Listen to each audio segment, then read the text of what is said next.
Welcome back. Did I start at one? Welcome back to the Opposition Podcast number 11. Welcome back. Audio is definitely working. We are testing it out here. We're live from North Korea in Auckland.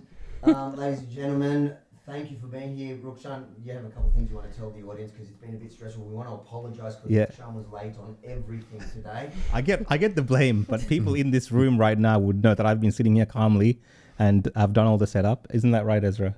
It's right, but I tell you, it's great to be here in New Zealand with a team of New Zealand podcasters and our Australian army. Rukshan, one of the leading independent podcasters in that whole country, and of course, Avi Yamini, who is built. Is it Australia and Sri Lanka? That's what he means. You guys are freedom fighters, and you fight from behind enemy lines. I mean, we've just gotten to know how authoritarian New Zealand has become in recent years, and we saw through your work the fight back in Melbourne. So I'm thrilled to be here, and thanks for the warm welcome. We're excited for you. Amazing. Housekeeping from Rukshan. Yeah, so guys, I'll be monitoring the comments today, even though we are doing this ad hoc setup. I can see your comments. I don't know if I can bring it on the screen because we're trying out this new software, but I will read some of the comments out at a later point. If you do have a question, just put Q first and a question mark, and then write your question. Besides that, if there's any issues with the sound, all this kind of stuff, let us know. Someone's already saying Avi's mic has cut out. No. There you go. Yeah, he's just gone. Is it gone? Am I dead? Am I gone? Am I alive? Is Avi alive? Have they? This is where I end. I knew New Zealand was going to be my downfall. Should I share a mic? The room's going to be quiet with Avi in it. Worst case, we'll share the mic. It'll be a better podcast. That's right, guys. So, look, this is the first time we're actually doing a traveling podcast setup, so it is a bit difficult to kind of get this all running. But Avi's back. I'm back. Yeah, you're back. I'm back. But look, guys, welcome. We're coming to you live from New Zealand, Auckland, and we, of course, as we said, we have a special guest here from New Zealand as well. Chantal, welcome to the show. Kia ora. North Korea. I had people messaging my Instagram asking where to buy your shirt from. Rebelstore.com.au. We actually added it. Look, do you know what? I was a little bit nervous walking in thinking, who am I going to offend? And a bit excited because my name's Avi Yamini. And then all the reactions were, I want one. So we actually added it to our store. Free delivery in New Zealand. No. Kia ora. North Korea, I like it. I think hopefully it's a thing, and one day we see it in press conferences. In press conferences? I don't know. With the, we want to see some journalists wearing it as they question the Labor government here. I'd be excited to see that. I'd be very excited to see that. I know what happened this week that was quite dramatic is Chris Hipkins was kind of chased out of an event by a group of protesters / activists from a party. So who knows? Might see a few people wearing a shirt. Even you, possibly. Maybe. We'll get you there. I'm not a big t-shirt person though. I'd wear it on top of something, but... We'll make an exception for this one, wouldn't we? Would we? I could do it as a cape. I'll put it back to front. There we go. She is a hero. Will happen. I'm one of the people. I mean, we're joking around, but the reason you're wearing that shirt and the reason we're launching your book tour here in New Zealand is because when you tried to come here before, the government moved behind the scenes to block you for political reasons. Not everybody knows that story. Why don't you refresh our memory? What happened the last time you tried to come to New Zealand? Yeah, so it is true. What was it? It was about a year ago now when there was a anti-lockdown protest or anti-mandate protest. So the big Wellington protest had been and gone, and tensions were running high where people were thinking that another Wellington protest would happen, and so I think that's probably why it was very edgy at that time, and people were going back to Wellington to protest mandates, and also I think it was more of a reminiscing time for people. It'd been a few months had gone since the Wellington protest ended. A lot of brutality happened and people just needed to heal, so they wanted to go back for a day, do a protest. There was some kind of court being held, unofficial court being held by people that wanted to talk about how COVID had been for them. And yeah, you were meant to come over and cover it with Rakshan. Rakshan, we were all set to go, and then the New Zealand Herald ran a hit piece saying because that's right.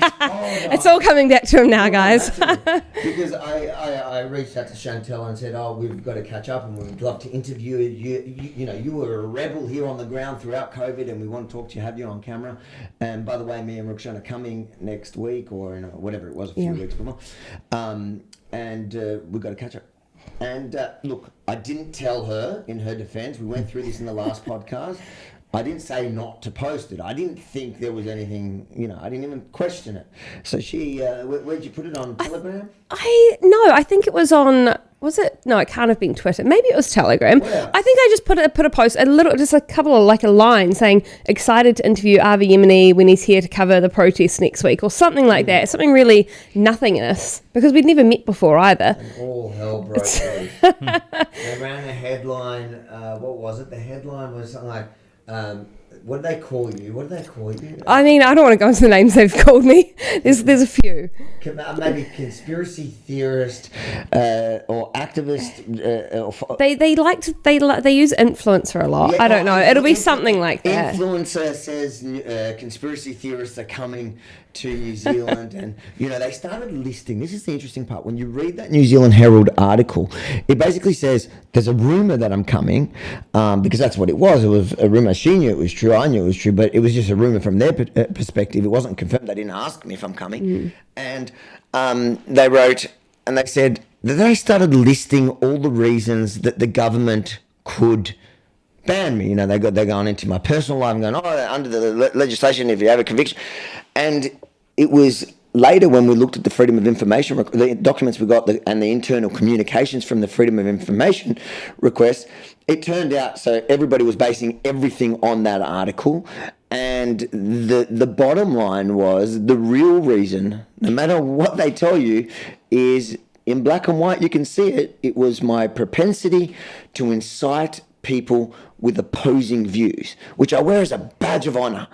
But my goodness, what happened to a Western democracy that bans whatever they want to call me, an influencer, if they really want to be derogatory, whatever it is, an activist that incites people with opposing views. Yeah. Of course, at the end of the day, the blame lasts with the authoritarian government that bans you.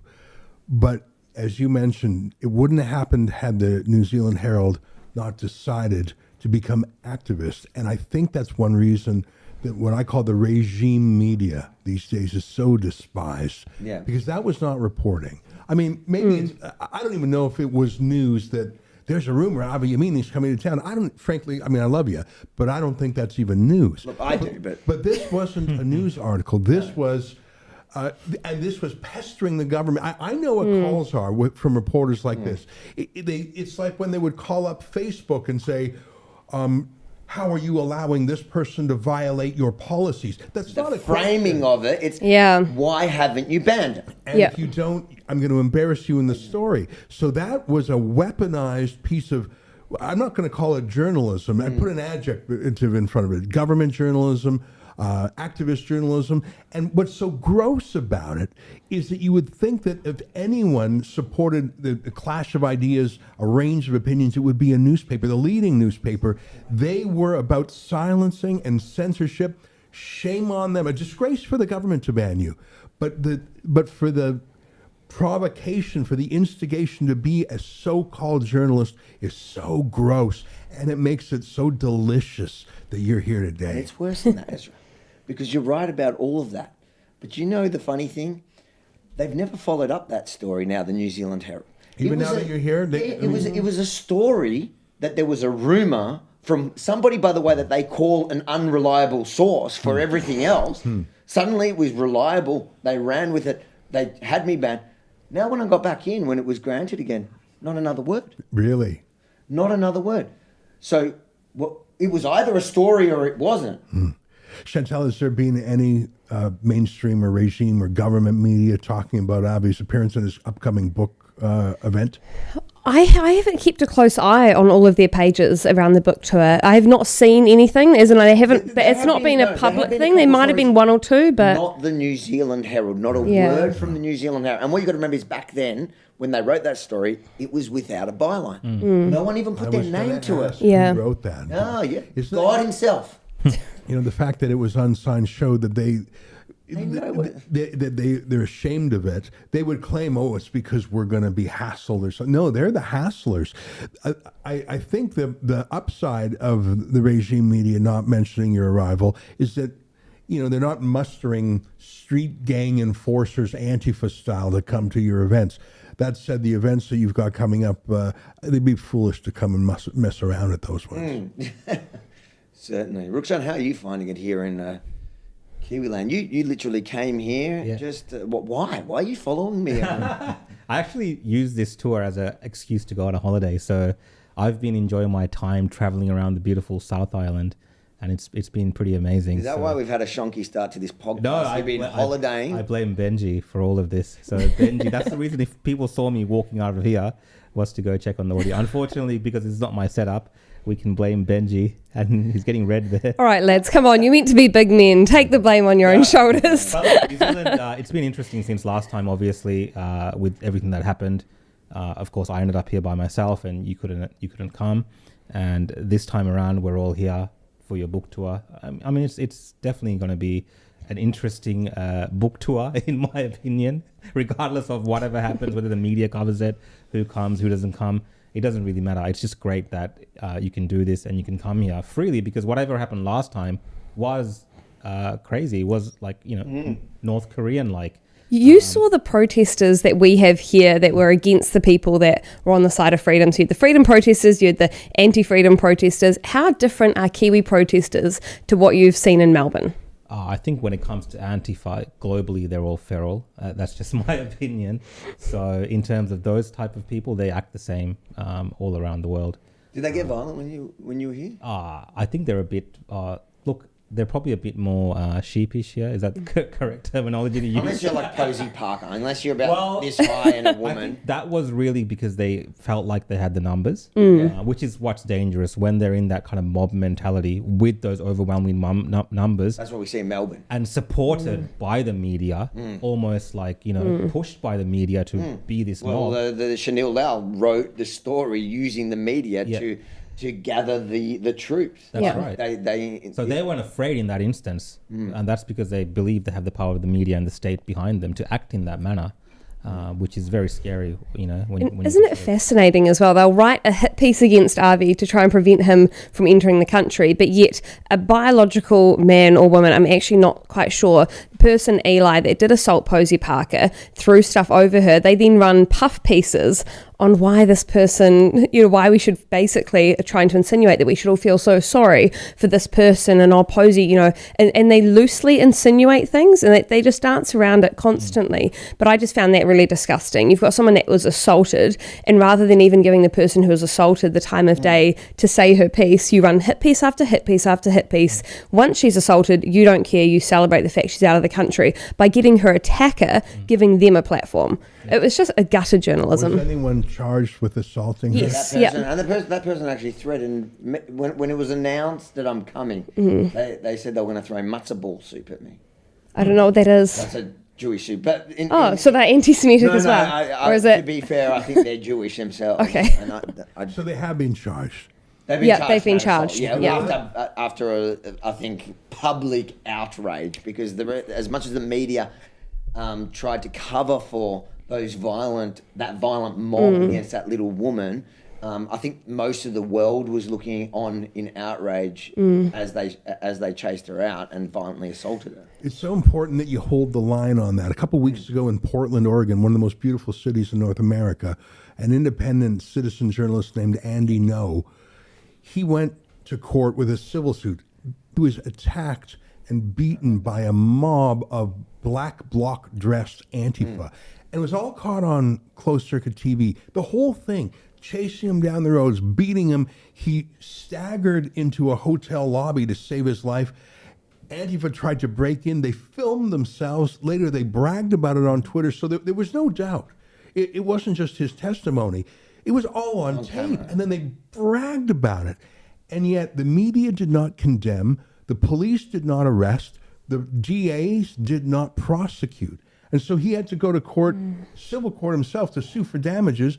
And the jurors were terrified. And they actually dismissed the claim. And one of the Antifa lawyers said to the jurors, "I'm going to remember your faces." And the Antifa was, and my point is, the reason I tell you this story, besides the fact that it's a shocking story, very fresh, is that if you allow the political exception to violence on the left, from any of those institutions, the media to apologize for it, the police to decline to arrest, and prosecutors to decline to prosecute, you will have a lawless place. There is no difference between a street gang called Hell's Angels and a street gang called Antifa. There's no difference. And I trust Hell's Angels a lot more than I would Antifa. Well, I know some bikies in it. They live by a set of rules, and they don't actually go around bashing random people. Generally speaking, they're whether you condemn the way they live, that's their life. But Antifa go around targeting and excusing violence for people who have the wrong thought. And there's a cowardice to the Antifa. The Black Bloc, it's a way to dress. It's not to have no identifying marks. And so one of the difficulties Andy No had was, how do you know which thug was whom? When they cover themselves, it's to hide, but it's also they blend in. And when they're anonymous, they get a confidence from being part of the mob. It really is. You see that in Melbourne, they get confident when they're in numbers. You see when we go with Daniel with the security, and when they're outnumbered, they're super polite. Generally, they're not like, they might throw a word here and there, but they're not the feral, violent. What was it, a month and a half ago, where I got smacked with a pole by Antifa in Melbourne, and it's only because they outnumbered us 100 to 1. But that's the thing, and you need to fight that. But did police in that Police case back me now, because ever since our lawsuits in Victoria, police are very quick to pull out the red carpet and also to protect us. So the police have changed that back to before I started before the 3rd of September 2020, when I joined Rebel 2 days later, my first arrest. So since we took on those fights and fought back, like you say, it's completely changed. I used to get assaulted all the time, and they'd arrest me. They'd arrest me after being assaulted back then. So, well, a question that I'm getting a lot from some of the people watching in is, they're saying, well, we're talking about Antifa, we're talking about these people. How do you actually combat this that's happening in our society with these type of? Well, what Andy No tried, I thought was brilliant. In the United States, there's something called the RICO statute. That stands for Racketeer Influenced Corrupt Organizations. And it was really a law designed to go after the mafia. Because the mafia is not a corporation that you can sue. And there's so many cutouts. Like, there was always a gap. You couldn't quite prove it. But you could prove that people were associated with it. And that law was created so you could go after people just for being part of a criminal organization, even though you couldn't tie them to a particular murder, for example. Well, that sounds like a perfect fit. The mafia and Antifa operate in similar ways. The mafia is not incorporated, neither is Antifa. The mafia, it seems like they have different replaceable captains. Well, same with Antifa. And Andy No tried to use that RICO statute, and he failed because the judge was a hard left-wing activist judge. But I really like that idea. Now, I don't know if there's a RICO statute or something like that in Australia, New Zealand. In Canada, it's called a criminal organization. Is there a group of people that are identified by some symbol or some organization? Are they committing or planning these crimes together? There's a few tests, and I think you have to do that. And there shouldn't be a double standard. The rule of law means that no one is above the law and no one is beneath the law. And the thing that infuriated me was how the police thought that it was easier to handle you by throwing you in the back of a police vehicle and driving you 30 kilometers away and dropping you off, rather than tackling the actual criminals. And in some ways, I get it. Path of least resistance. You were easier to do that too because you wouldn't stab them. Technically, it's easier in the moment. But that is wrong. But Ezra, isn't there a danger? Because this RICO laws, that's what they're using in Fulton County against Trump. that's kind of the same type of they're trying to allege that there was some sort of conspiracy. It's kind of very vague. When we start going after protesters, and even if they're left-wing Antifa style protesters, with these type of organized, isn't there a danger? Of course, I'm not talking about peaceful protests, and of course, I'm not talking about peaceful legal disputing of elections. I'm talking about violence, I mean, the thing about freedom of speech, and I know you're a free speech, Nick, and I know you are, and I know you are. It's a very strange belief to hold because you've got to give it to your worst opponent if you want it for yourself. That's the strange paradox of freedom of speech. And we have to believe in that. But when Antifa hits you with a pole or whatever, when they mob you or when they smash Andy No on the street, that is no longer a freedom of speech. And it's being abused with the Trumpists, but it is Andy No had it right. But I guess the question more is, since it's a system that's already there, we use it just like they use it, but the idea of it, do you think it is a concept that's potentially dangerous to be misused against others? Like we're seeing a lot of laws being abused to target political people. Anyone, I mean, political if they can target the president of the United States of America, former President Trump, and his lawyers using these type of laws, of course they're going to come after ordinary people. It's not better just to go after these people for the crimes that they actually committed, the violence. In Australia, not that I don't know how successful people are, but you can do private criminal suits against people. You can. Why didn't Andy No do something like that? I don't know American law as well as I know. I mean, Canadian law and Australian law are are more similar than American law. I think you're right. And the other side seems to have public interest law firms. They seem to have activist NGOs more than our side does. Yeah. And every once in a while, when you take a move from the leftist playbook, and I'm not talking about violence, but I'm talking about, like you say, a private prosecution, I think it's so rare on our side, and I think we should. Let me give you an anecdote from Canada. Now, you've got a book launch coming up. I had a book a few years ago about Justin Trudeau called The Libranos. No one under 40 will know what that's referring to. There was a TV show called The Sopranos, and it was about Liberal Party corruption. And the book was doing well, and I had a book launch scheduled for Calgary and Edmonton, 2 cities in Alberta, a theater in each city that I had attended at before.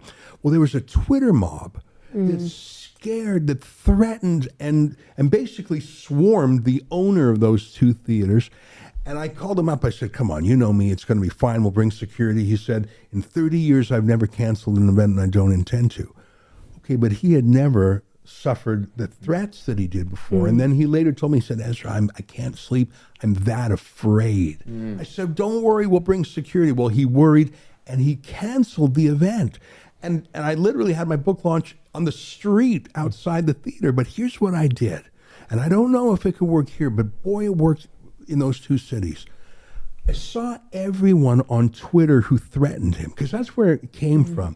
Now, some people on Twitter are anonymous, but many people feeling bold behind their keyboards, feeling maybe anonymous or untouchable. Like there was a professor at the University of Alberta, a professor who was threatening this guy. And so I took screenshots of anyone who had their identity, who threatened this guy.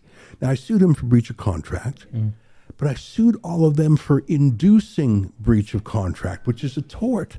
He settled with me. He said, all right, here's your money back. And I said, write out the truth of why you canceled. And he said, well, he threatened and he threatened and he threatened. So I had the case for all these other folks who induced the breach. We sued every damn one of them. And, I tell you one thing, when we do events in Calgary and Edmonton anymore, they do not try and cancel it. Do you have the time for that? Do you have the dough for that? Do you have the patience for that? Not everybody does, but I tell you, the left would fight that way. And there was nothing wrong with that. There was no violence, and that's a real law, inducing someone to breach a contract. A correction, though. You said under 40 wouldn't know The Sopranos. I'm under 40, and I used to love The Sopranos. And the second thing to your point is the left do have all those left-wing... NGOs and... Yeah, what do they call law firms? Like in Victoria, they have one. What did you notice through COVID? They were all silent. They were not standing up. It was us that was standing up. But suddenly now they're all taking on these COVID cases. And I'm looking at it going, you were the same people that mocked us for defending the people now you're pretending to care about. Yeah. It was the worst civil rights bonfire in a generation, and the so-called civil libertarians, in the main, not all of them, but most of them, just went on a 3-year holiday. Yep. And when our civil liberties burned, I mean, I don't know. I don't think they honestly believe in civil liberties, except as a temporary tactical weapon to get an advantage. Yep, I think you're right there. I think COVID proved it. I think COVID showed me the distinct differences between people that are, I do think you have a lot of people that sit that are centre that really aren't that worried either way. They just want to exist. They just want to live their lives.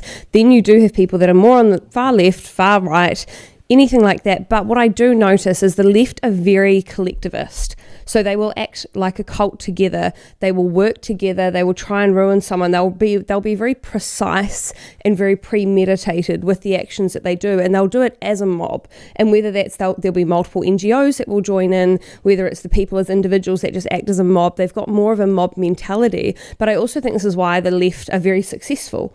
I think it's why they've managed to gain so much ground over people in the centre and centre-right over the last 30 years, because they will all work to fund each other. They'll all work to bring each other up. They'll all work for the one common goal, which is working towards Marxist ideology and installing that locally wherever they can, however they can. Whereas what you see on the right, and even for a lot of freedom-based people, they're individualist. They just want to be left alone. They want to do their own thing. That's why when you come to big protests, often there's not one organiser. There could be 30 and they've all got their own ideas for how that's going to go, what that protest means to them. But it's because they are working as individuals wanting to live an individualistic life. They're not trying to be a collectivist group. And I keep thinking more so now that the media is trying to install this cult-like mentality in people. You've got to be part of the cult of Ukraine and wave flags and give your dying last breath to a country you've never been to, and I'm not saying I'm not saying supporting isn't a bad thing. That's not what I'm saying, but I'm saying you don't need to just align yourself with a group or an identity or an organisation just because the media says so. I feel the same about the trans issues when it came to Posey Parker. The media told people to act like a collectivist cult, so they did. They turned up with their pots and their pans and they screamed at biological women and they assaulted them and they congratulated themselves because they genuinely believed that they're working towards the greater good. And so I don't know how you try and break through that collectivist mentality. Yeah. And speaking on the media, I think this might kind of lead into how we break through it, which I think is things like this and what independent media is doing, and just getting out, different alternative perspectives out there. But the mainstream media in New Zealand, just recently, there were some revelations, right, around funding and how they're receiving advertising dollars or some type of funding from the government to push certain things. The government were buying mainstream media stories and airtime. Not ads. No, not ads. Okay. No, not ads. So they were buying, but they should have been labelled an ad. So they were buying stories. This latest one was about climate change. They were buying mainstream media airtime. So primetime news, primetime articles, but they weren't told. The people were not told that this is actually a paid advertisement by the government. So you're using taxpayer money to fund your own propaganda. So how does it work? So they said, we pay you to run a story. Yeah. And that's the wording on it. Yeah, that's on climate change. And the story has to be approved or has... So that it's an ad. It's paid propaganda that is funded by the taxpayer that the taxpayer knows nothing about. How was this revealed? And why is the government doing that kind of thing now? Obviously, they haven't done this all the time, but recently they've started doing these types of things. You wouldn't know, would you? You wouldn't know how long they've been doing that for. Yeah. That's the truth. And I think this is the problem, isn't it? Is that we all have a lot of assumptions about how the media works or how the government works, but until you can actually prove something definitively, you actually have nothing. And I think this when I think about the Maui fires, people have all these opinions on what's caused them and what's going on, but unless you have verifiable proof, you actually have nothing but your opinion. So it's been great that there's a lot of great writers out there. Thomas Kramer on Twitter is one of them that does some investigative journalism through using government OIAs and pulling that information out of the government and not letting them get away with it. But I did an OIA, so I actually requested communication between me and the mayor of Wairoa, which is a tiny little town that was hit by the floods, because I was texting with him and I got him a whole lot of water for him in his town. He was asking me for it. He knew he had to chopper it in. We had a big conversation. someone asked for the OIA government documents of our communication, and they did not release those messages. And then the mayor said he had never heard of me, but I had all the messages from him. So I go back to his office and I say, actually, here is all our communication. And they say, oh, we didn't know at the time, so therefore our OIA is accurate. So they can just make up whatever they want, and apparently that's absolutely fine. So you would not know how much they're avoiding through the Official Information Act system. You would not know if they're releasing you the real documents or not. And so this is the problem that we come to. It's how much are we actually getting out of them, and how much of that is true? Are we getting the full extent? And I did a Privacy Act request recently to a number of government departments, and we now have it on record, finally, the Department of Prime Minister and Cabinet under Jacinda Ardern working with NetSafe, which is a third party, to get my content censored on Facebook, which is great because at least we know that she absolutely did have a hand in trying to take me and my content offline, which is what we've been fighting to try and get for a long time.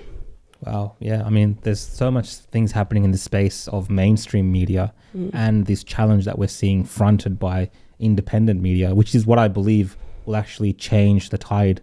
We saw today Tucker Carlson did an interview with Donald Trump before the presidential debate in the US, which had, I think, about 130 million views. And this is Tucker on X, on Twitter.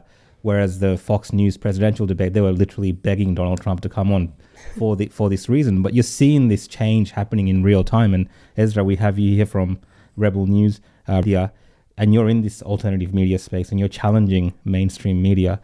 What can you kind of, give us some perspective on what's happening here? Is there actually a proper, full challenge happening now to the dominance of mainstream media? And is this why they're freaking out and doing things like, giving governments giving media organizations money to run stories and so on? Like, are they really being challenged in a way that's, making them a bit worried now? Well, in Canada, 99+% of media companies are on the government take in some way. And that's actually an understatement. We requested the full list. 1,500 Canadian media companies, I didn't know there were 1,500, received special subsidies from the Trudeau government. None of them disclose it. And how would it be reported since they're all in it together? It's a kind of cartel. And so I think in the whole country, there's maybe 5 independents who don't take it, including Rebel News.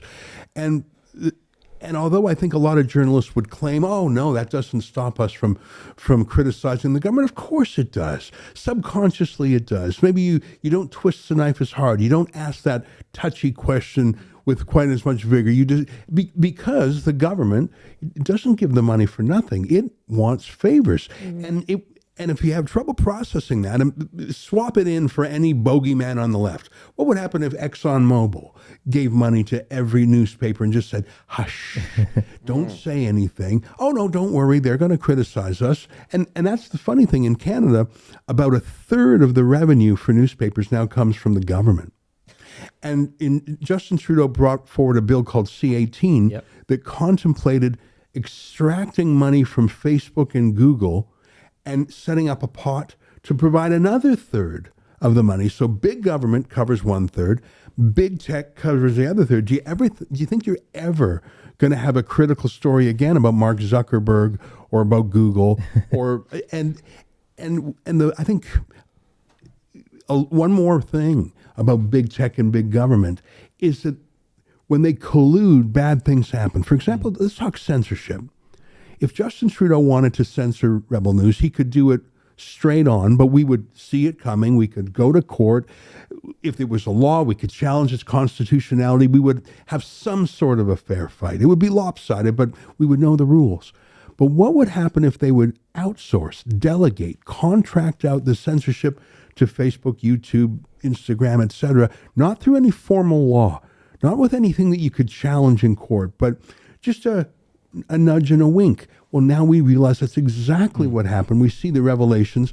First, when Elon Musk took over Twitter, revealing what the government had demanded of Twitter. But also now there's a committee in the U.S. Congress called the Weaponization Committee, which shows how the government had weaponized, amongst other things, Facebook.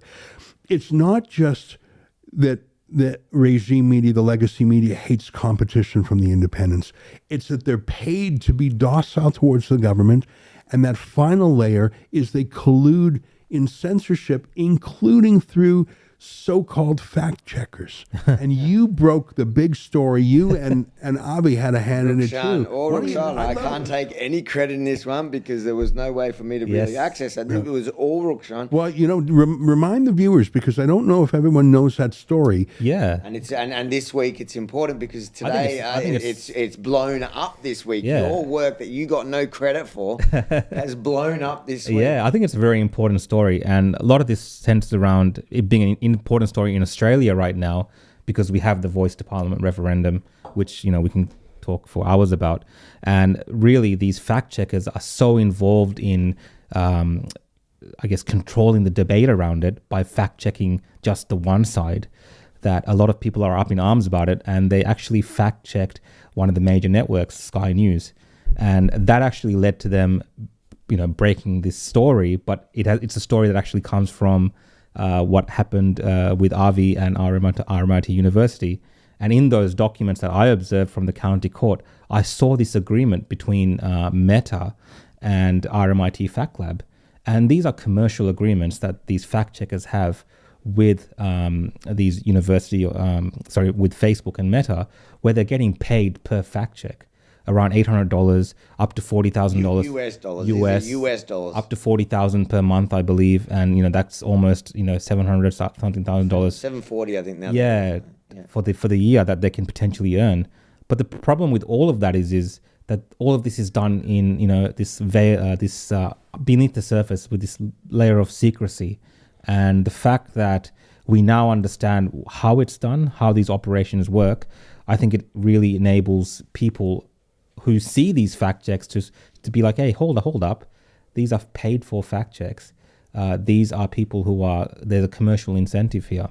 And that changes everything because they're not just doing it from the good of their heart to find the truth. Find the truth. They're not there looking for truth. And that might explain why some of these fact checks lean in one direction, because especially my personal opinion with RMIT Fact Lab, they are activist fact checkers.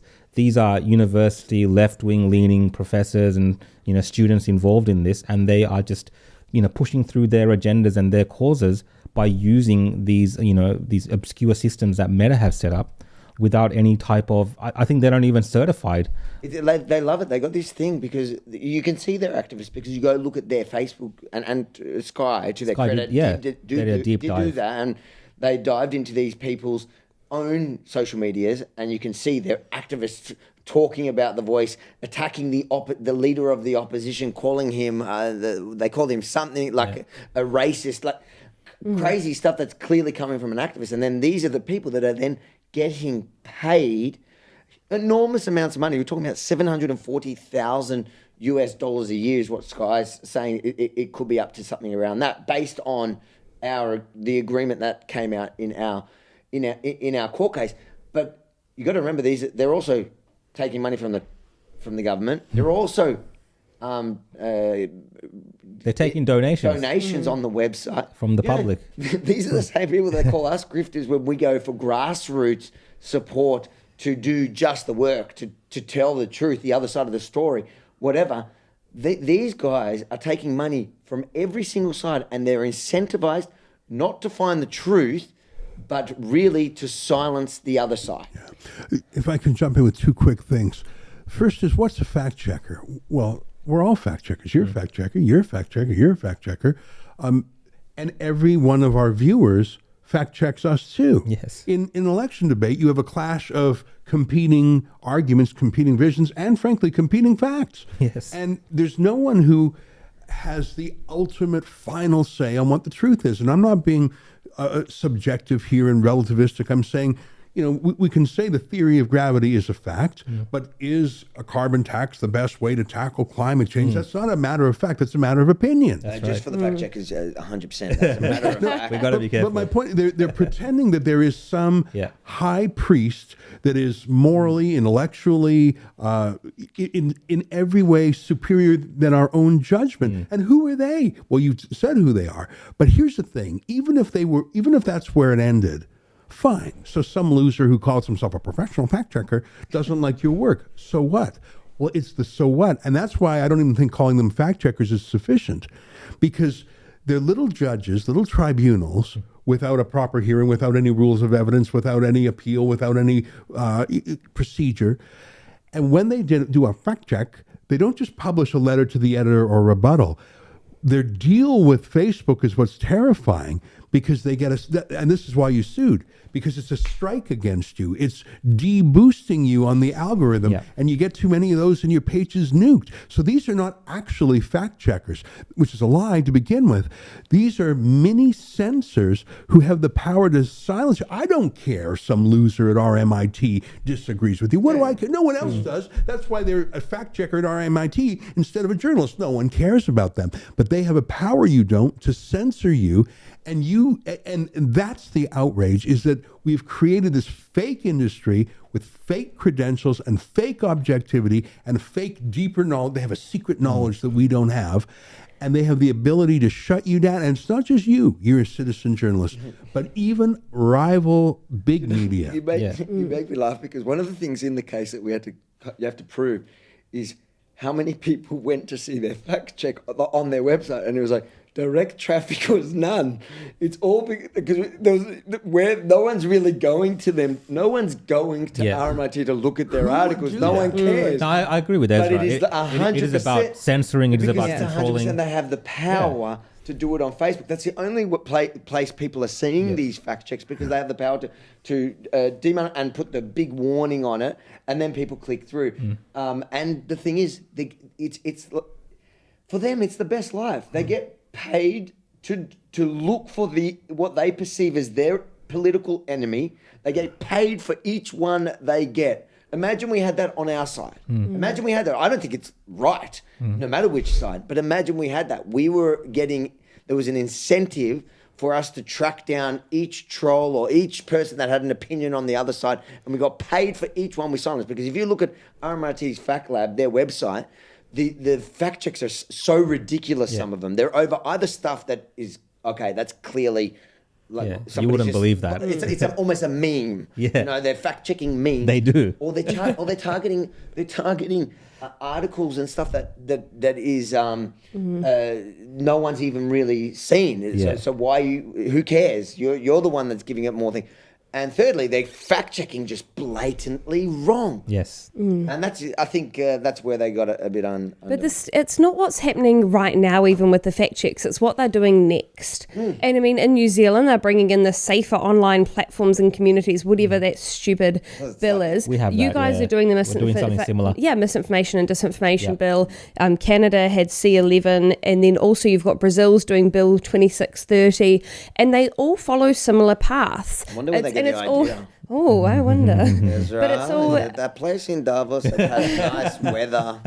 Well, they do say the WEF and the UN have put forward petitions saying that they want there to be government censorship, and it's all about helping people feel safer online. But the problem is that it follows the same pattern. It's all massive fines if you don't comply. The government has got control. The government is going to be exempt. And I mean, Australia, the Liberal MP spoke out and he said this is outrageous, because the Albanese government would be exempt, but anyone who's an Australian that speaks out against the government wouldn't be exempt. The academics would be exempt, but anyone speaking against, but anyone and any platform that they choose to exempt. So say you had the disinformation project that wasn't government funded, even though they all seemed to be government funded at one point, they could just deem them as exempt. So they could produce disinformation against citizens and get away with it and be exempt from the bills. You can't fight back. So Tucker Carlson having the most watched video with Donald Trump wouldn't matter anymore on Twitter, because Twitter wouldn't even be allowed to host that conversation. Yes. And this is the real problem that they're bringing in. They're not like, we are still street fighting and they're about to drop Oppenheimer's bomb on us. Yeah. Well, they don't care. We're not even in the same playground together. So how do you even go about? Where do you even begin with this? Well, that's that battle that I'm talking about. So even with X right now. So for instance, when I'm creating content, I don't put it on Facebook, because I know that, not because it's wrong or anything like this, but because I know I can't talk about it on Facebook. And it's crazy that we've become this kind of self-censoring when New we shouldn't Zealand's be. taking it to the point that if you've got an email list, Yeah. so if you had an email list and it reached people and they could deem that to be a platform. The email list itself Email list is a platform. Yep, Yeah. they could decide it's a platform. It's a So completely open they're really area. ramping up in terms of how they want to They control don't want you information. to be able to communicate with people Yeah. in a free and open way, an opinion that they disagree with. That's all it comes down to. But the problem is, so many revolutions around the world that were needed, that protected fundamental human rights, there was a number of them that were pushed forward by social media because it gave people a voice. And so you take that away from people, and it might be one topic that you don't think people should have had freedom of speech on, like COVID, but then there's so many others that we need freedom of speech on. And so you'll never there will never be a solution if it isn't absolute free speech for all. You know, I just checked on my phone. I thought I remembered something, and I did. In the early 1600s, and there was a man named Matthew Hopkins who assumed the title of Witchfinder General. And he would maraud around the UK, and he had this special way of finding out if someone was a witch. He had different tests. And I don't know if you've ever seen Monty Python. Oh, so good. And what floats on the water? A duck. And they had the test of the woman. If she drowns, she's not a witch. If she doesn't drown, she's a witch. I mean, it's sort of a catch-22. But that was based on a real person, Matthew Hopkins, the Witchfinder General. He did not have a special knowledge. In fact, his only special knowledge was he managed to extract money from towns that had witch problems. And surprise, when he was paid to do so, he found the Doesn't that witch. sound really familiar? Yeah. And it was a I'm real getting paid. it was a real thing. And he did not have any special skill other than he had the authority and he presented himself that way and he got handsomely paid. And he was a little murdery. Yeah, well, that's right. I mean, literally hundreds of women mainly were executed for that. And the reason I think that's an analogy, and it's certainly not a perfect one, is who the hell are these fact checkers? I'm a fact checker general. No, you're not. We're all fact checkers general. And it's not the fact, it wasn't the witch finder. He was the witch killer. And they weren't really witches to begin with. And all these people who call themselves fact checkers, they're not even that, but that's not actually the central purpose of what they do. And I think you're right. And the one thing, and I think it's a shame for New Zealand, is New Zealand, a small place, a beautiful place, but it does have a reputation around the world as being a little censory. And your past prime minister is now deposited in the United States, and her mission is to bring that New Zealand style of censorship to the whole world. And I regret that my own Prime Minister, Justin Trudeau, is just so eager to get on with it. And I would hate it if New Zealand's big export to the world was censorship. But that is one of the things that Jacinda Ardern is working on now. Well, I mean, at the rate she's killing off our farming industry, it might be our only export. Yeah. Honestly, I don't know what we're going to have left. I really don't. And I so struggle when you go and you see people that are just in pain and they're hurting and you don't even know where to begin to help them. Like, we're in media, we can try and help tell their stories, but you'll never be able to tell enough. You'll never be able to reach enough people. And there is so much pain in this country and in so many other countries. And I found that song that's gone viral in the States recently so beautiful, and I'm going to butcher it. The singer's Oliver Anthony, and it's the Richmond of... North of Richmond. North of Richmond? Yeah, Richmond, it's something like yeah. that, but it's just Someone will tell so us in the beautiful. comments, yeah. And it just is the true pain of everyday people, how expensive life is, how you never feel like you're succeeding, you never feel like you're getting ahead, you don't feel like you're going to accomplish anything, and you feel overwhelmed by the world at the moment. And I really think that that's what they're pushing for. The media wants people to be crushed. They don't want the right people held accountable, and it's all based around ideology. And meanwhile, you've got people that are suffering, living everyday lives that just need help, and the politicians can't seem to just get off their asses enough to actually see the true need of the people.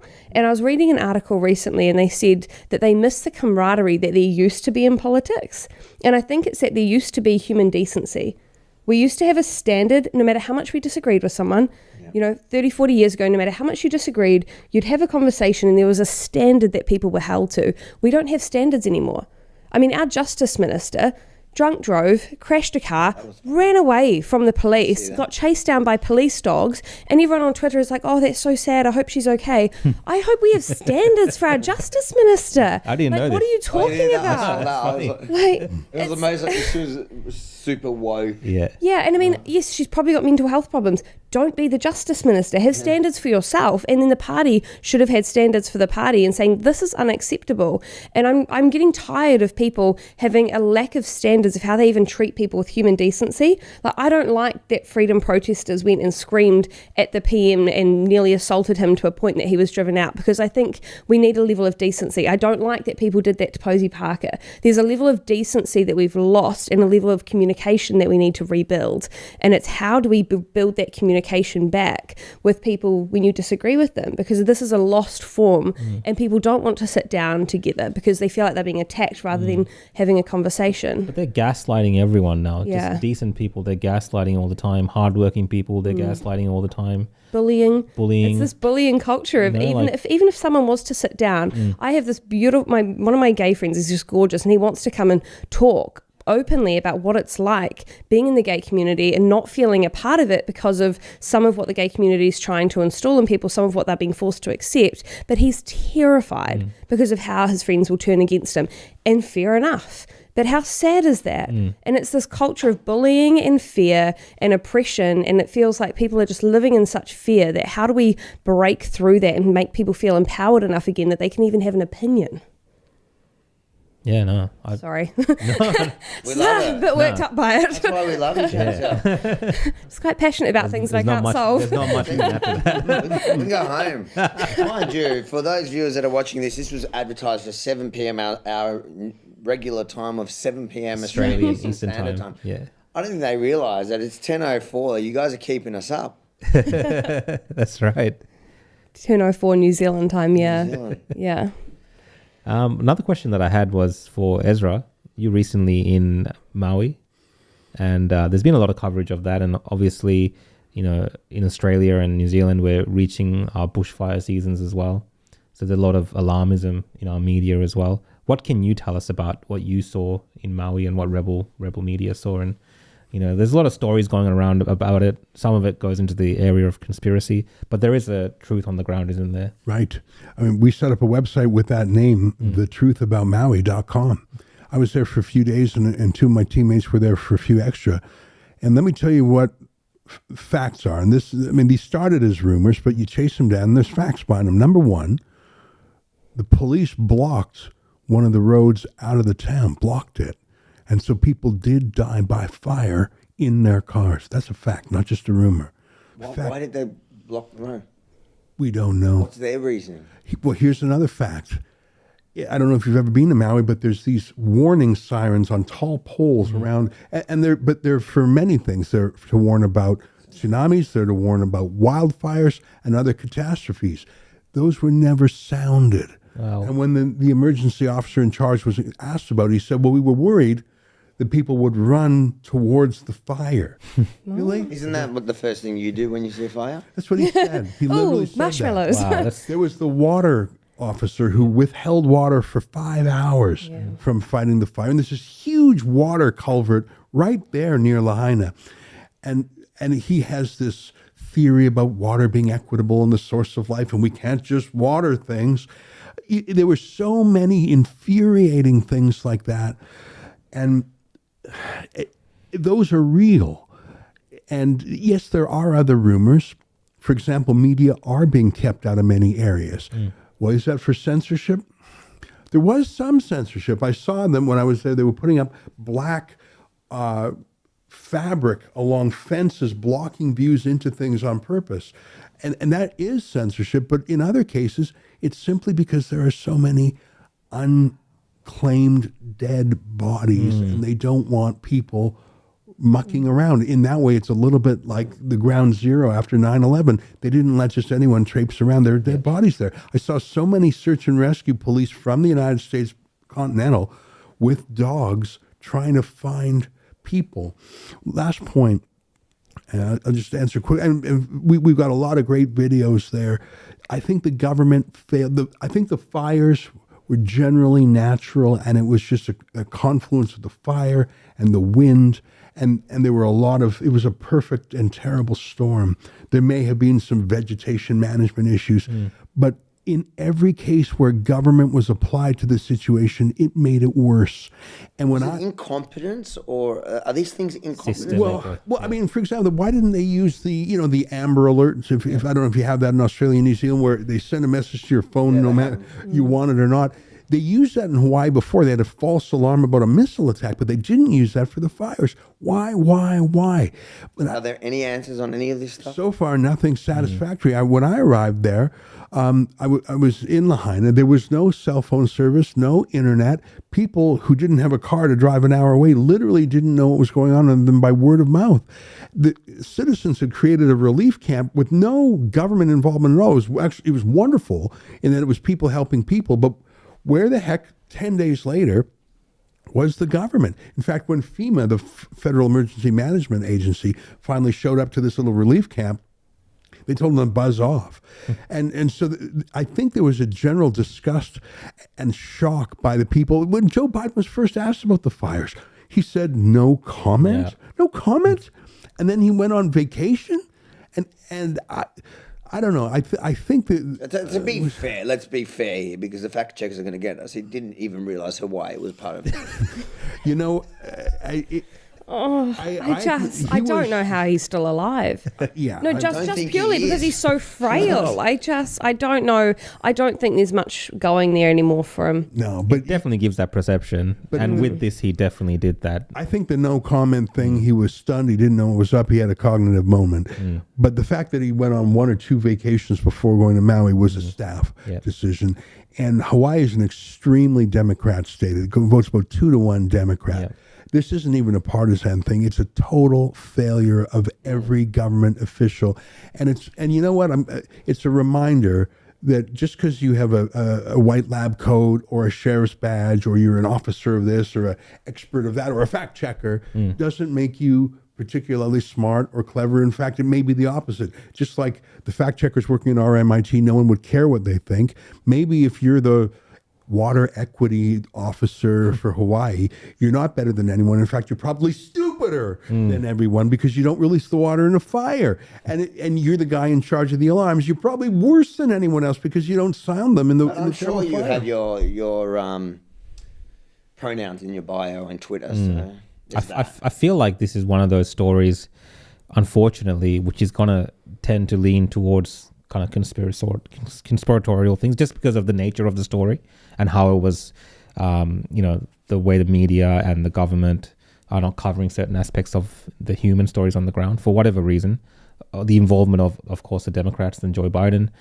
I feel like we'll never really get the exact answers on what exactly happened in terms of the aftermath and the suffering that people are going to go through in Maui. You know, I think it could be up to 1,000 people dead, and disproportionately children. And this is in a town of 12,000. Yep. I mean, Because that's a lot of children. That oh my God. Yeah. And I don't even want to tell you some of the stories that I heard over there. And we told our people to walk gently there, because it's a news story, yes, but people there are stunned. They're in shock. People are still saying, oh, my family member will come back any moment. No, I'm not going to take a DNA test to match the bodies that are recovered there. They don't want to. And it was that way after 9/11. People kept thinking, oh, my husband will come back. I'm sure he's just gone missing. He'll come back anytime. When you hear that, when you see that in person, it drains a lot from you. There were some clickbaity Twitter journalists who went there. I think that we went in a little bit slowly, and at first, anyone with a camera or a microphone was pretty much despised at first. But I think our approach, and we helped crowdfund. We raised $25,000 for this citizen relief camp. I think that they started to trust us a little bit more after we actually started to help them. But I think this was a case where citizen journalism was perfect, because you tell the stories of the people. You're not flying in with the regime media to issue government talking points. And I think that this was an example of where citizen journalism could work. And in fact, going in with a small cell phone camera, you're a lot more likely to get someone to talk to you than if you got a big over-the-shoulder camera with your big CBS microphone or something.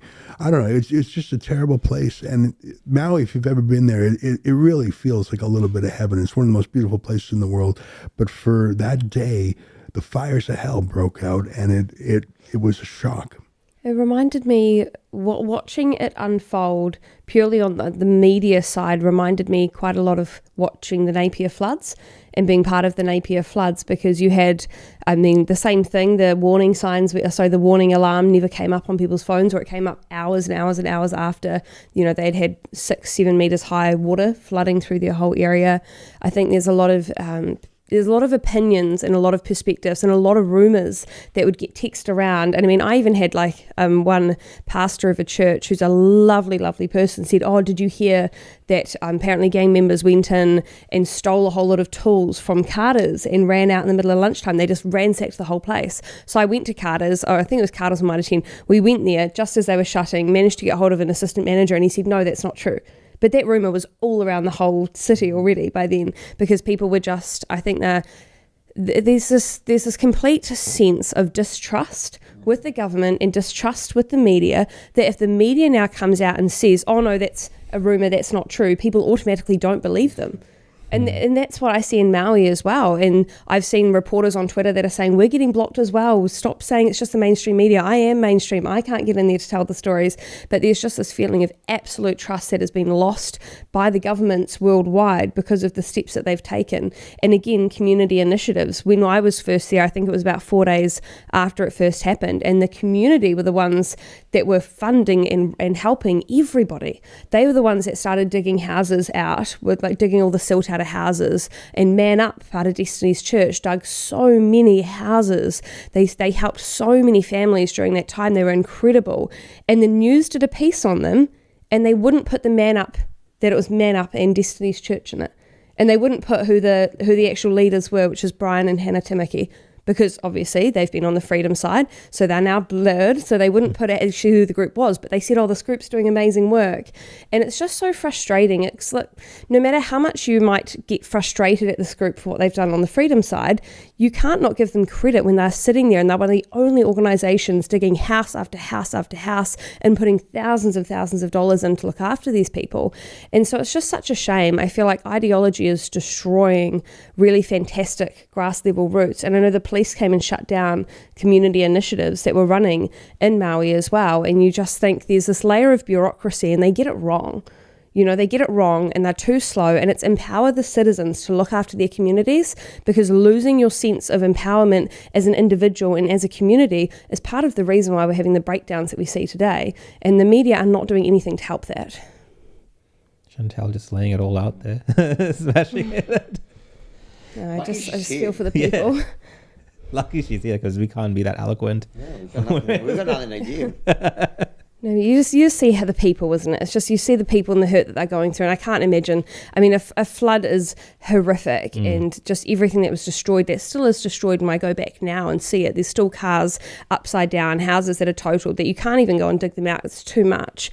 And I can't imagine what it would be like with burning, and even the smell of the smoke and bodies, and just, I don't know how people mentally can recover from something like that, the trauma of that.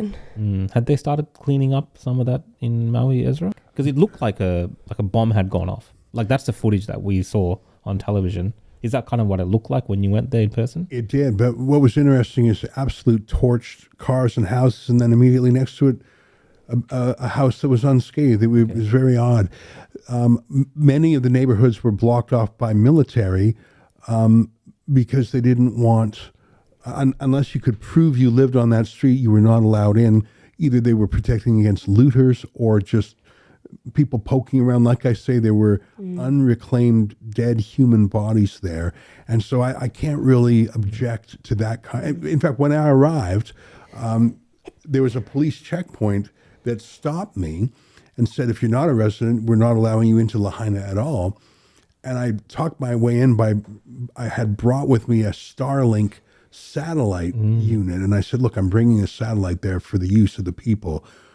And the cop waved me through. But had I not had that, and by the way, the people who I stayed near, no one had internet since the crisis. But I can understand why they wouldn't want people with no connection to the community to go there after 10. What business would you have?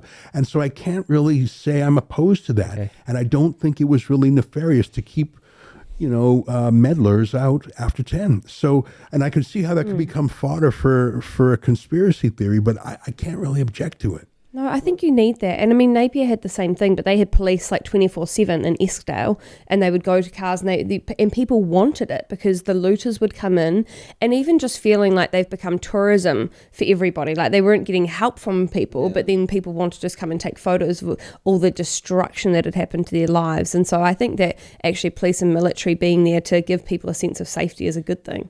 And I think coming back to what you were first asking, the climate activists, they're not missing out on this opportunity to use that. No, I mean I think that's where you were going with the fact that we're going into fire season, and that's Yes. what we see. Like you remember, right before COVID, the whole Australia was burning. You remember the photos they were Yes. putting up all over the media? Australia was one big fire. So that's and I'm saying they're going very hard on the fact that we're going into fire season. And did you see that there that they were pushing that, or is that just the media outside just? I think that's the national media in every.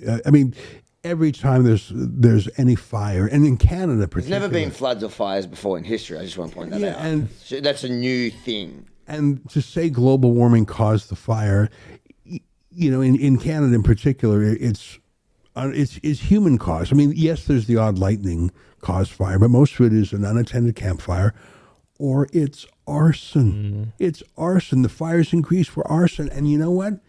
There's such a strong narrative whenever there's a fire to use the words global boiling, and my point is, I have no evidence of it whatsoever, but it would not shock me if someone from the global warming movement said, this is such powerful propaganda, we're going to start a few fires.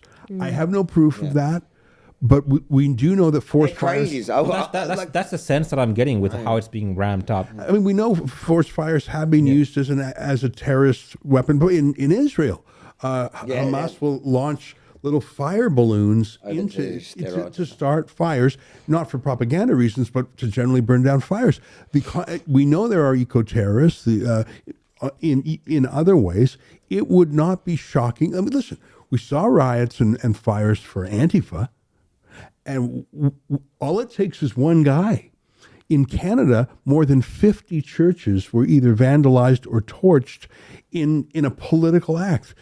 And if you would torch a church, of course you would torch a forest. Again, I'm speculating. I've not heard of But it's funny because they speculate all day, and they're allowed to. The fact is, during the fires when they did find a bunch of arsonists in Australia, it happens all the time. Yeah. And Well, just recently the fires in Greece and I think in Tenerife, police are investigating arson. So with all of that, but as soon as you say that, the fact check is the censorious, the paid, whatever we're calling them now at Rebel. We've got to come up with an official title. It's annoying because they weaponize language and that's what they've done for a long time. Antifa, the idea that they call themselves anti-fascists, and we go with that. I refuse to do it. I'll call them Antifa because it doesn't say it, but I won't call them anti-fascists. Because they act in a fascist I think we way. need to apply this same thing. We can't call them fact checkers. We can call them fact checkers.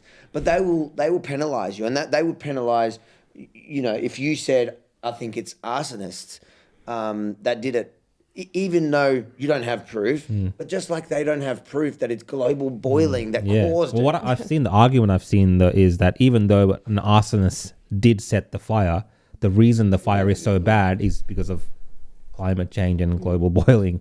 Because his best friend is climate, his other friend is change, his other friend is global, and the conditions boiling, are so bad, and the conditions are so bad that's been created. That's why the fire erupted like that. If it wasn't for climate change and someone set a fire back in the past, it wouldn't be this bad. So that's kind of the way that they get around this sort of thing. So they're able to twist everything to get exactly what they want. It's not that hard. Mental gymnastics has become an Olympic sport taken on by many on the left because they can't go to an actual gym. Oh. Well, talking about sports, this might be a bit controversial. I don't know if you want to talk about this. It's controversial in Australia. The Matildas and the World Cup soccer. Yeah, what about it? Well, they came fourth, and they're building a statue. I saw you get a lot of crap on Twitter about that. I popped a lot of crap for that because I actually support I support the Australian women's soccer team, and I'm really. I don't know, to be honest, I don't actually know if they identify as a women's team anymore. Well, That's just like, look, they're super as an woke. Australian, whenever one of our teams, I'm sure as a Canadian or love as it. a Kiwi, whatever sport it is, when one of back your 'em. team is doing good, you back them and you Yeah. get excited about The it. statue for 4th place. I mean, Oh, they you went were nuts. lucky to even get a Do you ribbon. know what? I don't. Do you know what? The whole debate in Australia became, we weren't even in the finals, and it was whether we're getting a public holiday Yeah. if they win. How typical of Labor is that? Let's Wow. get a day off work for other people's hard work. And then the funny thing is we didn't even come third. We didn't even come in the top 3. We came 4th. And, A for effort. Well, no, it's more like a D. It's an A for effort. It identifies as a win. It's good. Such an Aussie thing to say. No, it's Kiwis would be like, but you didn't win. You reckon you don't think you guys will build a statue? I don't think for a we'd fourth? celebrate if your fourth. team, your They're not women's the All team. Blacks. We care Real too much sports. about our sport to be like. But we do as Fourth Aussies as is- well. Aussies We're like care about sports sport. mad. Yeah, well, but you guys care too much. now You're giving a we're statue out to supporting 4th place, yeah, though. like I feel That's like we're too supporting far. mediocrity now. Like Yeah. But like in our defence, as Australia in soccer's not really a sport we're into, Traditionally and do. also women's soccer. No, but you'd celebrate them doing I a can't good believe job. how many people were. I got into it. I was watching soccer. yeah, I'm going to sit here and say I watched it with my kids. I was excited. yeah. And then it got really boring really quickly. But like the whole country got behind it, course. but it became weird because it was like, okay, all right, guys, now it's a bit embarrassing. We're going nuts over 4th place. But I let you say that on Twitter because I just saw people going, oh, I knew you were Sri Lankan first. No, I just thought like that's not the Aussie way. I thought we strive to win, come first. Did you guys hear about it? No. This was like the biggest thing in Australia. Oh, I heard about the statue thing, but it might have just been from your Twitter now that I think about it. It was like the don't know. biggest. It was the biggest thing, and it was the biggest political debate over In our this country, public yeah. holiday. Yeah. As to and we weren't even in the finals. Yeah, that's just bad economic policy. Yeah. I mean, that's shocking to give people a day off because a sports team once won an event. Yeah. That's well, are you going to nuts. do I that just for can't every even time fathom Australia that. wins? Anyways, that became the big argument, and the funny thing is, Yeah, they didn't. I just wanted they to didn't put- even I come just wanted to close. put Yeah.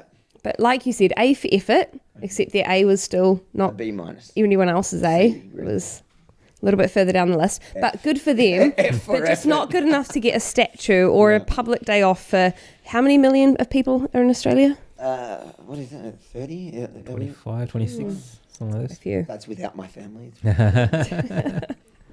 But Is that? Have we gone through your list? Because it seems like you're scraping the bottom of the no, barrel now. we're coming towards the end of the show.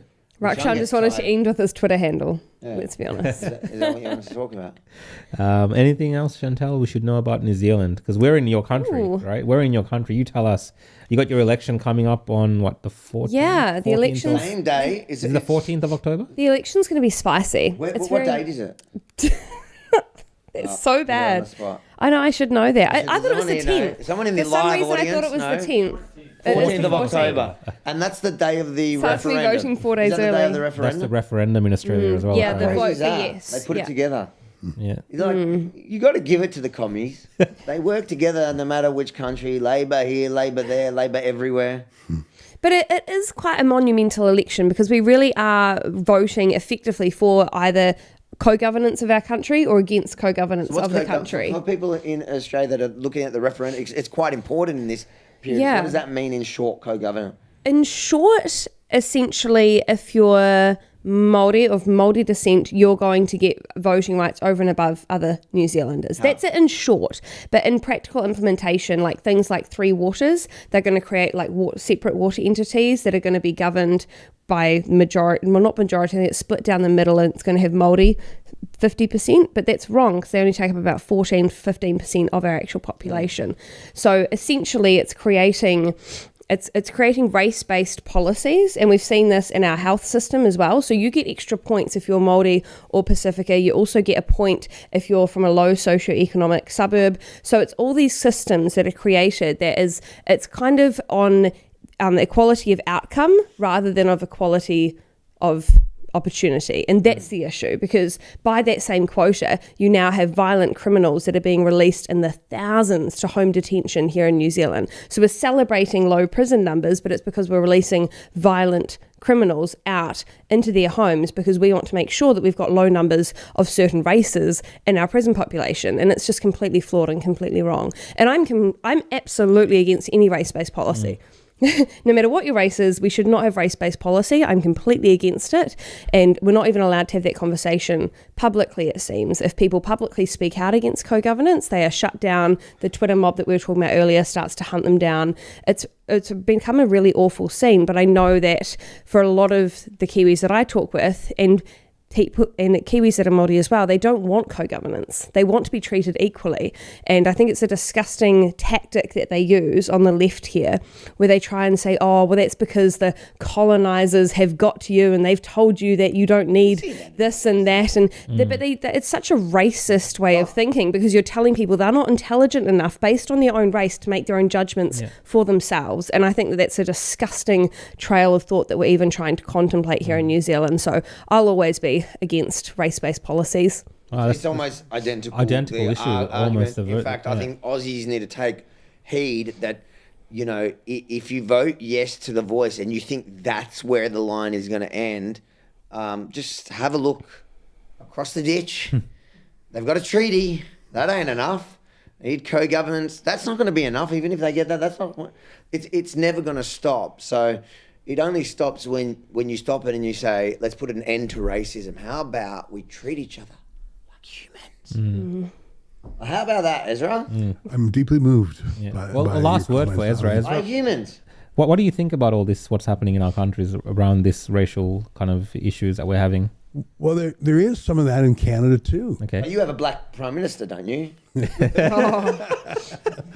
a good Pull one. up the photo of Trudeau in Trudeau's blackface, right? blackface. Oh my Can't believe he's gosh. still prime minister. You know what? He actually dressed up in blackface. He was asked by a journalist to narrow it down. He literally could not remember how many times he had like a kit, like in a tickle trunk or something, like a costume trunk.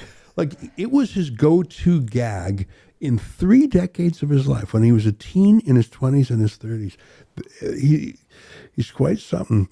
The funny thing, we're talking about Indigenous issues in Canada. Justin Trudeau has said that Canada is a genocidal country for its treatment of Indigenous people. Genocide. He won't say that about Communist China and their treatment of the Uyghurs. He won't say that about actual genocidal countries, but he will condemn ours. And just a little anecdote, we had an Indigenous Minister of Justice in the country. And by the way, she was brilliant and extremely ethical. And it was a feather in his cap that he appointed her. But then guess what? She actually stood by the law. There was a case when a company closely affiliated with Justin Trudeau was charged with corruption. And Trudeau tried to interfere with the prosecution to get them to settle it. Jody Wilson-Raybould was the name of this Indigenous Justice Minister who did not want to give them a plea deal, wanted to continue prosecuting. Trudeau literally interfered and said, give him a plea deal, and she would not. He fired her as Justice Minister. Wow. And when it happened, no one knew what was going on until it eventually came out. So this one of the most successful Indigenous politicians in Canadian history, was too ethical for the Liberal government. He sacked her. And I should tell you that and a dozen other things like it, he is now hated by the Indigenous community. He was giving some opening remarks at an Indigenous sports game, and he was like some conference, I don't know even what it was. It was like a mini Olympics. He was booed and drowned out. And how he has fallen. He used to call him. He dresses up in a lot of costumes. He's a good dresser. Yeah. He's got a Has he been homemade. to Sri Lanka? No, but I've seen him dressed in a turban. He's like, that's the whole Indian like thing. Indian. I'm pretty sure. Justin Trudeau is not in many ways a real prime minister. He's more of a mascot, and he's good at being a mascot. He's good at the touchy-feely stuff, the relationships. He's got a good EQ, as the kids would say. But he's been a terrible prime minister, and I think his time's running out. It's a long answer, long way of saying there are some of these Indigenous issues in Canada too, and Trudeau is doing his best to make them worse. He loves the divide. The left They all loves do. it. It's cultural Marxism. It's exactly what Chantel was saying before. It's like they're all following the same script.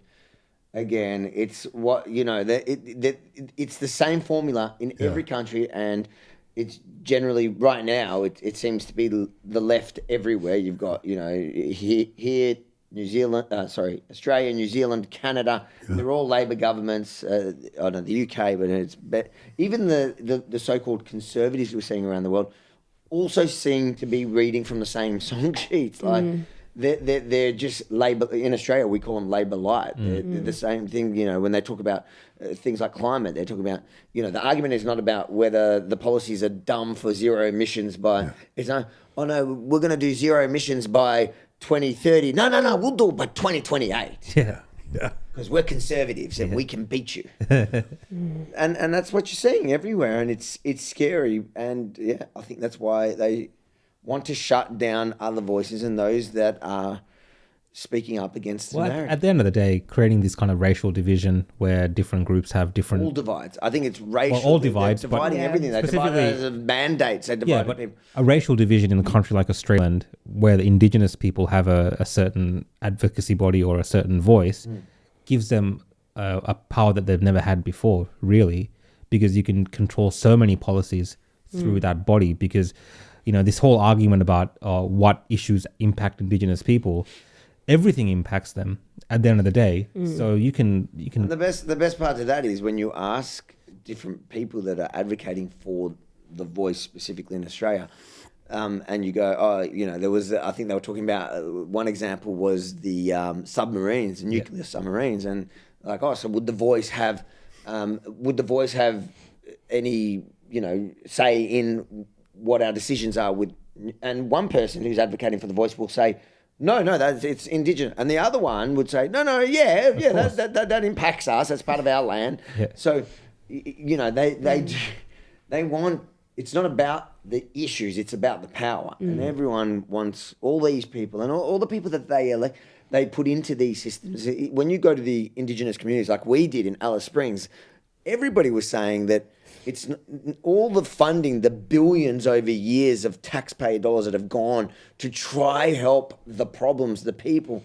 The money's never gotten there. It goes to a select few at the top that are part of all these different organizations. They create bureaucracies, and then now you just want to create a federal one, another one. It's just to make this small group that have lined their pockets well over years in the name of their people, and their people. Nothing has ever gotten better because you got to stop creating organizations and actually just start doing the work. Everyone knows what the problems are.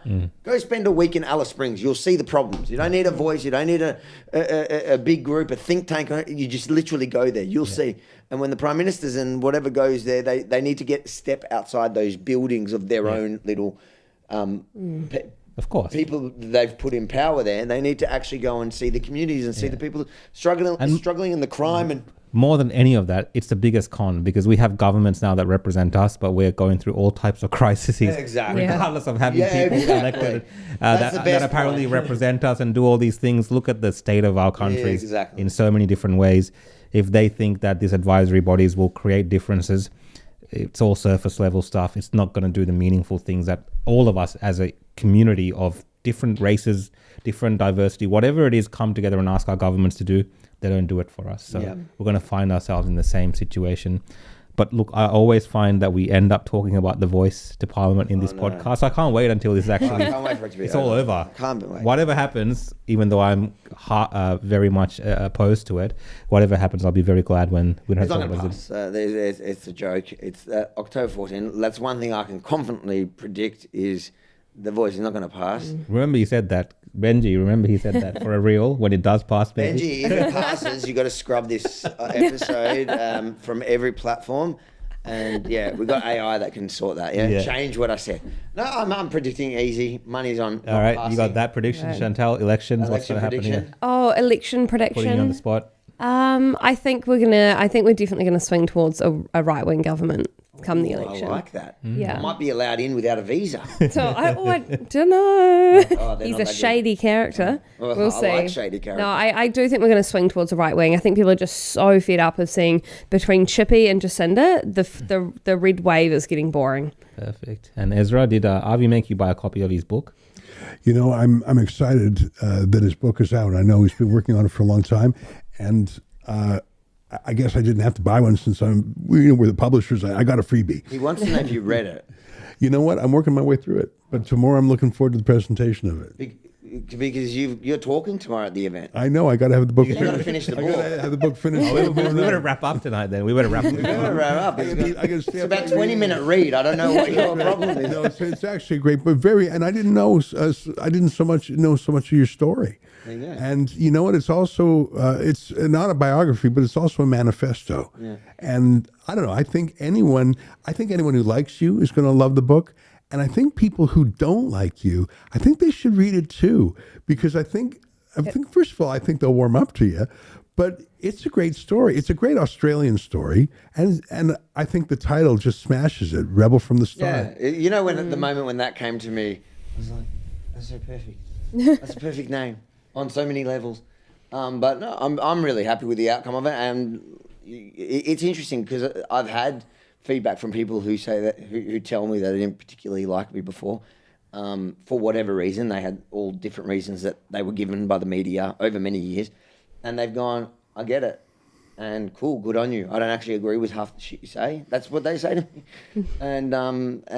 but good on you. And I think that with your history, it makes much more sense. Your story makes sense of who you are today. Yeah. An absolute legend. On that note, we want to thank you guys for being here with us. Thank you for being such a fighter here in New Zealand or New Zealand. I can't get on. I'm just going to keep calling it North Korea until it's liberated. Ezra, thank you so much for coming all the way down to New Zealand and Australia, and for the Sean. Why do you keep following me everywhere? These guys are too cute. We're really excited. Like, ladies and gentlemen, tomorrow night, Auckland, so rebelfromthestart.com. Rebelfromthestart.com. Tickets still available? There's still tickets, and we've actually opened it up that you can register to come. Some people hate PayPal. Yeah. I think we started that rumor, and now nobody wants a book using PayPal. So if you hate PayPal, you can still register online for all those events and pay at the door in cash. Ah, perfect. Yeah. That way we don't have to pay tax for that. That was a joke. That was a joke. So come down there. We've got a few people speaking. I'm going to sign anyone's book if you want my signature, but most people want Rukshan's. So Rukshan will sign books. I'll sign books on behalf of RVM, yes. With a personalised hate message. yes, 100%. Yep. And come get a photo. Come say hi. Come chill. You'll see. We're all up for a good chat. You're speaking tomorrow as well. Yeah. Yeah. There you go. Yep. Come down to meet Chantel, Ezra, and Rukshan, because I guarantee you they're way more interesting than me. Yeah, that's On that true. note, thank you for tuning in. Thanks, guys. Thanks, guys. Thank you for watching from around the world, Australia and New Zealand. And apologies for all of Benji's technical issues. We'll see you all next week. Oh, so savage. End the live stream, Benji. End the live